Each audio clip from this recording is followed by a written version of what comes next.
Be good channel நேயர்களுக்கு என்னுடைய பணிவான வணக்கம்.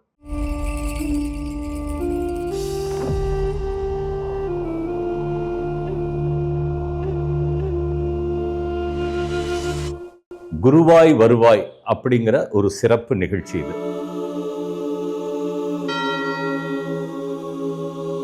இப்போ இன்னொரு முக்கியமான வார்த்தை, அது இன்னைக்கு இருக்கிற இளைஞர்கள் மற்றவங்க எல்லாருக்குமே உபயோகமான ஒரு விஷயம். எங்க ஐயா சொல்லுவார், அதாவது இந்த பொறுப்பேற்று கொண்ட பிறகு என்னென்ன அப்டேட்டிங் யுவர் செல்ஃப் அப்படின்வார். அது ரெண்டு வார்த்தை, updating your self and transforming to others.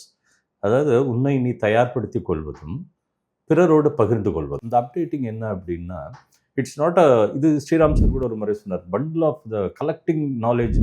அது இட்ஸ் அ டஸ்ட்னு வரும், பட் டஸ்ட்பின் வரும், பண்டில் ஆஃப் நாலேஜ் அதல்ல. அப்டேட்டிங் டே டு டேல என்ன நடக்குது எப்படின்றத உன்னை நீ ஒரு நிலையிலிருந்து முன்னேற்றி கொள்ளணும் அப்படின்னு வருங்க. இப்போ பாருங்க, இது கலைத்துறைக்கு வரும்போது நான் சொல்கிறேன், அப்டேட்டிங்னா நடிகர் திலகம் சிவாஜி கணேசன் எவ்வளோ பெரிய நடிகர்னு எல்லாருக்குமே தெரியும். என் தந்தையார் எழுதின படம் ராஜபாட் சங்கோதரை. அந்த படத்தில் அவர் நாடகக்காரனாக நடிக்கிறாருங்க. சிவாஜி பேசிக்கலாக நாடகத்தில் இருந்து தான் கலைத்துறைக்கு இதுக்கு வந்தவர். அதில் நாடகம் அது நடிகர் திலகம் சொல்லி தான் என் தந்தையார் அந்த ராஜபாட் சங்கோதரை எழுதினார். அந்த ஷூட்டிங் போகிறதுக்கு முன்னாடி சிவாஜி சார் சொல்கிறார் எங்கள் அப்பாட்ட கூப்பிட்டு, நான் ரொம்ப நாள் ஆச்சு இந்த நாடக கலைஞர்கள்லாம் பார்த்து, ஒரு முறை எல்லாரையும் கூட்டிகிட்டு வான்றாரு. எங்கள் அப்பா ஒன்றுமே புரியல. ஏங்க நீங்களே இல்லைடா, அது அப்போது, இப்போ ராஜபாட்லாம் எப்படி இருப்பாங்கன்னு நான் பார்க்கணும் அப்படின்னு சொல்கிறாருங்க. அதாவது எப்பேற்பட்ட கலைஞர் நடிகர் திலகம், அப்பேற்பட்டவர் தன்னை அப்டேட்டிங் அப்படின்ற வார்த்தை பாருங்க. அதாவது தன்னை தயார்படுத்தி கொள்வது. எனக்கு தான் எல்லாம் தெரியுமே, நான் என்ன பண்ணுறது அப்படி இல்லைங்க. அப்புறம் தான் என்னுடைய தந்தையார் மதுரையிலிருந்து அந்த ராஜபாட்டுகள், அப்புறம் திருச்சியில் இருக்கிறவங்க முக்கியமானவங்க எல்லாரையும் வர வச்சாங்க. ஏவிஎம் ஸ்டுடியோவில் அப்பா சந்திக்கிறார். இதோட இன்னொரு சிறப்பு, சிவாஜி இப்படி பார்க்க போகிறாருன்னு தெரிஞ்ச உடனே கண்ணதாசன் ஐயா எங்கள் அப்பாட்ட கேட்குறாராம், என்ன எங்கே போகிறாங்கன்னு. இல்லைங்க, இந்த ராஜபாட் சங்கோதரை படத்தில் நான் நடிக்கிறார்ல, இப்போ எப்படி இருக்காங்கன்னு பார்க்கணும். அவர் கண்ணதாசன் ஐயா கேட்டார், சிவாஜி சார் போய் பார்க்க போகிறாரா, அவங்கள பார்த்து தெரிஞ்சுக்க போகிறாரான்னு. ஆமாங்க, நான் சொன்னேன், அவர் சொல்கிறாருன்னு. சரி நானும் வரேன்றார். யார்? கண்ணதாசன். இதில் என்ன சிறப்பு பாருங்க, சொன்ன உடனே பாட்டு மேலே இருந்து வரும். அப்படிப்பட்டவர் சொல்கிறாரு நானும் வரேன்றாரா. அப்போ எதுக்குங்க ஏங்க, அப்பேற்பட்ட நடிகர் திலகமே நான் போய் பார்த்து தெரிஞ்சுக்கணும் போது, இப்போ நான் தானே எழுதுகிறேன் அந்த படத்தில் பாட்டு, அதனால் நானும் வரேன்னு இந்த ரெண்டு மிகப்பெரிய கலைஞர்கள் அங்கே அமர்ந்தாங்க. அப்போது அவங்க பேசுகிற பேச்சு, அவங்களுடைய பாவனைகள் அதெல்லாம் சிவாஜி உத்து பார்க்குறாரு. அதில் ரொம்ப அழகானதுன்னா, அவர்கள் சிவாஜியை போலவும், சிவாஜி சாதாரண ஒரு இது போலவும் அவங்க பேசிக்கிறாங்க. அதில் பல தளத்தில் சொல்லியிருக்கேன் இந்த விஷயத்தை, பட் மறுமுறை சொல்கிற நல்ல விஷயன்றதுனால. அதில் சுந்தரமூர்த்தியே யாரோ ஒருத்தருங்க, நம்ம மதுரையிலேருந்து வந்த ராஜ்பாட், அவர் சிவாஜி தோளில் தட்டி, என்னப்போ எப்படி இருக்குது, இந்த சினிமா பொழப்புலாம் இப்படியே இருக்காது, இப்போ நாளைக்கு ஏதாவது கஷ்டம் வந்துடும், ஏதாவது கஷ்டம்னா ஊருக்கு சேரு, மதுனி இருக்குது அப்படின்னு ரொம்ப வெள்ளந்தியாக பேசுகிறாராம். இப்போ சிவாஜி இதெல்லாம் அப்சர்வ் பண்ணுறாரு. அதாவது இதுதான் பின்னாடி சொன்னாராம், அதாவது இவர்கள் ஏன் உயிர்ப்போடு இருக்கிறார்கள் என்றால் இவருடைய வெள்ளை மனம், அதனால தான் அவங்களால இருக்க முடியுது அப்படின்றாங்க. இதை கண்ணதாசனையும் பார்த்துட்டு, இந்த நாடகம், இந்த கலை இதெல்லாம் பாடலில் வருது. அந்த அவர் பாட்டு எழுதும்போது அம்மம்மா பாட்டில் ஸ்ரீகாந்த் கேரக்டர் சிவாஜி சாரை விட்டுட்டு வெளியேறியிருப்பான். தம்பி, அந்த சின்ன ஸ்ரீகாந்தை நான் தான் ஆக்ட் பண்ணேன் அந்த படத்தில். வெளியேறியிருப்பான். தங்கை பிரசவமாகி வீட்டுக்கு வந்திருப்பான். அண்ணனை பார்க்கணுன்னு ஆசைப்படுவான். ஸோ ஸ்ரீகாந்தை கூப்பிட போவார். ஆனால் அவன் தன் அண்ணன் யாருன்னே காமிச்சிக்க மாட்டான். அங்கே இந்த காட்சியை சொல்லணும். இப்போ பாருங்க, இந்த அப்டேட்டிங்கிறது எங்கே ஹெல்ப் ஆகுது பாருங்க கண்ணதாசன். அப்போ சொல்கிறாரு, அதாவது ஏன் ஒரு தங்கச்சி அப்படி இருக்கா, இங்கே இவனுக்கு சொல்கிறது இப்போ அங்கே சொல்கிறாரு. அதாவது அந்த பாட்டு வரியிலேயே நாடகம், ராமன், காட்சி, பாவம் அப்படின்னு மொத்தமே வருங்க.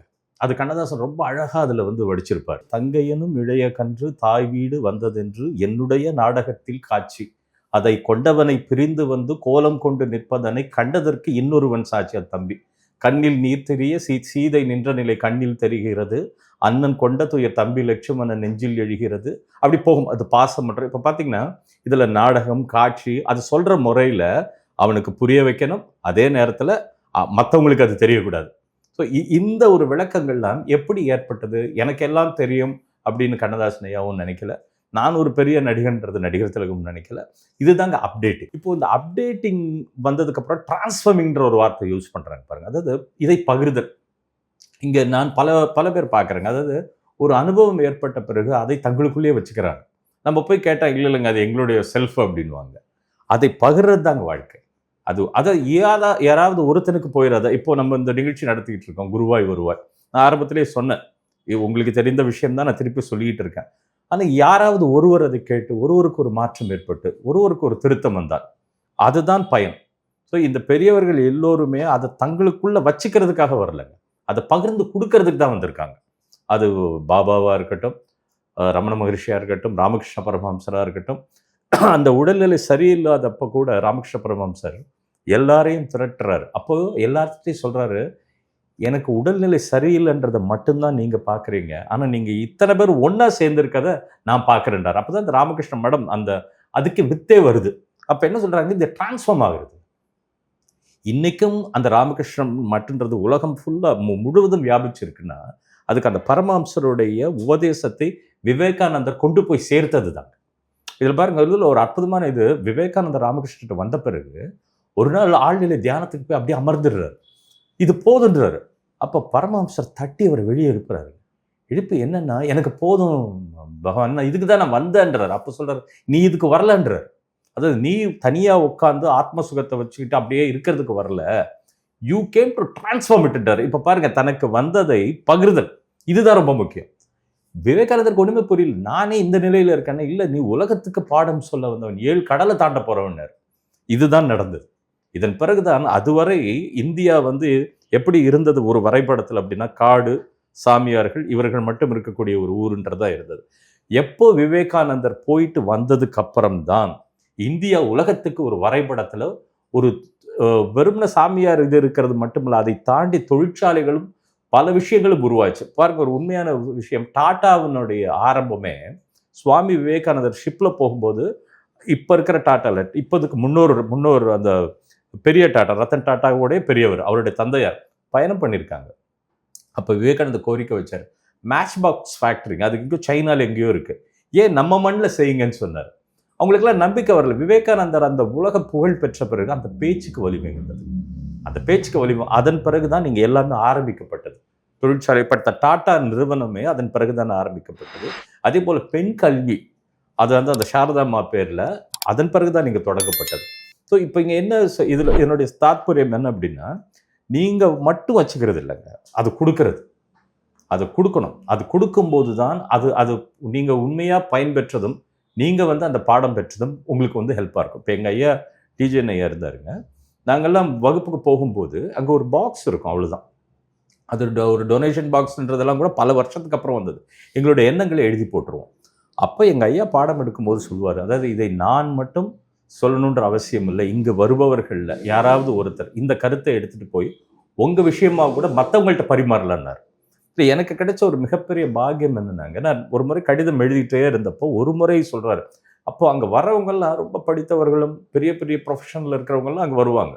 அப்போ ஒரு முறை எங்கள் ஐயா பேசும்போது சொல்கிறாரு, என்னுடைய கருத்துக்களை எடுத்து செல்வதற்கு பெரிய பண்டிதர்களோ பெரிய படித்தவர்களோ அவசியம் இல்லை, சாதாரணமானவர்களும் எடுத்துகிட்டு போகலான்னு சொல்லி அன்னைக்கு என்னோட பேரை குறிப்பிட்டு சொல்லியிருக்காரு. He will be Bhupathi Raja will be my spokesperson அப்படின்னு சொல்லியிருக்காரு.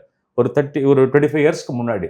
அப்போ நான் நினைக்கவே இல்லை ஒரு தளம் இருக்கும், அப்போ எங்கள் ஐயாவை பற்றி நான் பேசுவேன் அப்படின்றதெல்லாம் நினைக்கவே இல்லை. அதுக்கான தயார்படுத்தினாருங்க ஐயா.